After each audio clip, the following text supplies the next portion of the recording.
driving. I'm on a 58-mile stretch of nothing, no traffic. I'm a little sad that summer is gone. I remember, the only thing I remember this summer is getting a heat rash because it was so god dang hot. I have never seen it this hot in my life.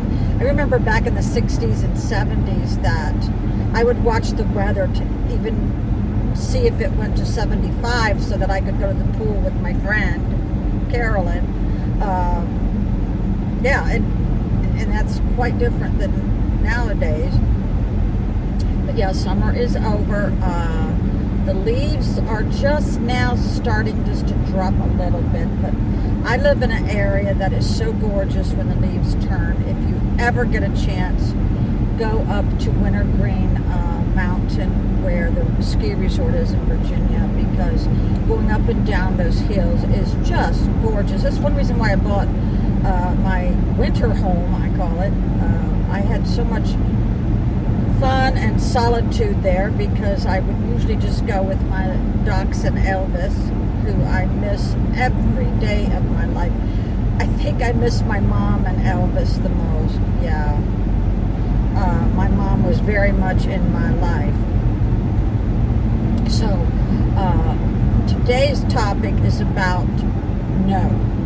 No means no. Have you ever had somebody hound you to the point where you might have said no 10 times and they still are demanding that you do something that you know you can't do, and you know that if you did do it, you would be extremely resentful? That happened to me lately. I won't give you any details, but I remember my ex did that a lot, and then he would have, something dangling over me like, oh yeah, well, I'll do this for you. Well, those never came to fruition. There's a word for that. Where someone promises you something and then they never deliver. I forgot the word. Maybe when I review this video, I'll to a text like I normally do. It is a gorgeous day though, and when someone doesn't respect your answer and you have to keep coming up with, why, you shouldn't have to say why. You just say no. And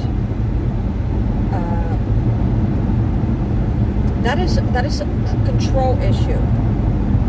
I don't care who it is, especially like, I remember when I was going to church and the church people found out, the congregation, that I could bake. They expected me to bake a cake every Sunday, and it was just too much, because what happens is you have to make your life a priority. Like, what is important to you? Well, what's important to me right now is doing some cosmetic changes to my house and helping my friend. I think between me and her, we've gone to probably 12, 13 doctor's appointments in the last 2 months. She just found out that she's going to have her hip replaced. So I sent her all the videos of my 2 hip replacements, so that she would have something to go by, what she had to look forward to. Or not forward, but knowledge of what she's in for, I should say. But most of them were uplifting. But if there's someone in your life that's not uplifting you, that is a constant thorn in your side, it's time to stay away from that person. There was times in my life where my children didn't contact me or call me, and my friend would say, oh, they'll call you when they need something. Well, my daughter would contact me every other day when she was in the big house for her commissary. You see what I mean? But I haven't heard from her in 2 months. I'm on a road that has these weird bumps. It always makes me think that my car is tearing up. I do need to get new brakes and rotors. Oh my God, it's one thing, always something. It's like what Gildner Radner's book said. If you haven't read it, read it. It's always something. So, no means no. And you shouldn't have to give a reason. And if they keep making you or demanding, I finally had to hang up. I had to hang up. Yeah, I once told my spouse and some of my friends and relatives that, if you're cussing at me on the phone, I'm going to hang up.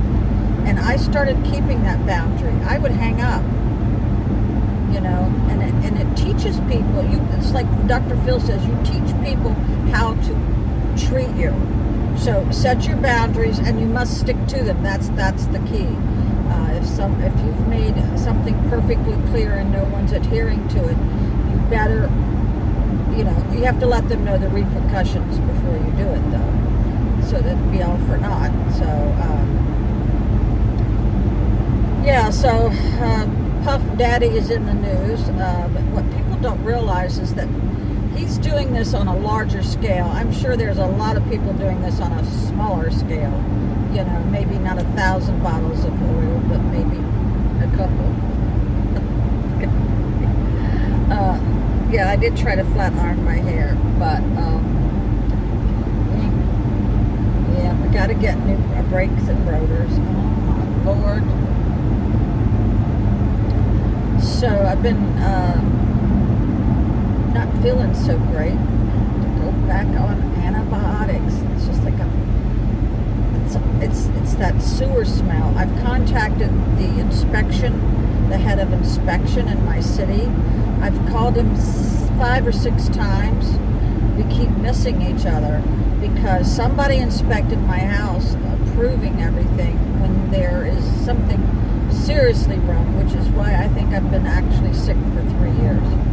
I am going to get the air cleaners out of the attic and put them back in. And it seems the smell gets worse after a rain, because it's been raining for 5 days straight. So last night, when it rain finally stopped, that's when the smell got worse. So my son has put a P-trap on the wash machine. He's caulked around the commode. He's tested the commodes to make sure they're not loose. Let's see.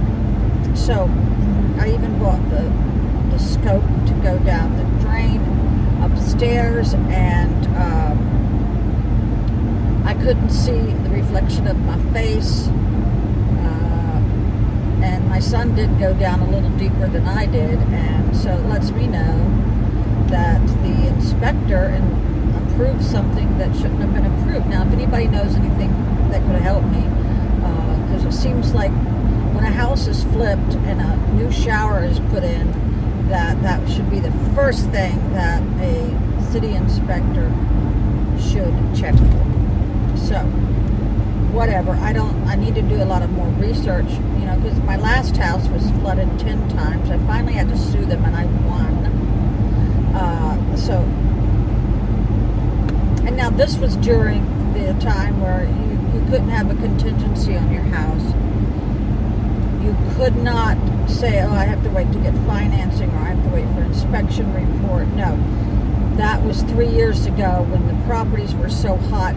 You had to put in cash and for more than what they're asking price. So that's the only reason why I got my house. So I just heard that the feds lowered the rates. So I guess that's a good thing. I don't know. So thanks for listening. Bye.